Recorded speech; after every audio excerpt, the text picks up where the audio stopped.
জীবনের 3টি চমৎকার চিন্তা। নাম্বার 1, টেনশন আপনাকে মেরে ফেলার আগে টেনশনকে হত্যা করুন। অযথা টেনশন থেকে দূরে থাকুন।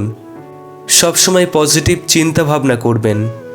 নাম্বার 2, লক্ষ্য আপনাকে লাথি দেওয়ার আগে আপনার লক্ষ্যে পৌঁছান। শুধু ভেবেই জীবন পার করবেন না। নাম্বার 3, জীবন আপনাকে ছেড়ে যাওয়ার আগে সুন্দর মতো জীবনযাপন করুন। বাঁচার মতো বাঁচুন।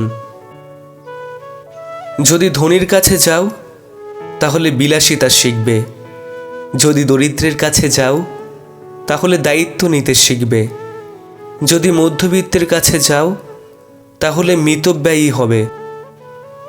প্রতিষ্ঠিত হতে কেউ সাহায্য করে না, কিন্তু সাফল্যের পর সবাই পাশে থাকার বাহানা খোঁজে।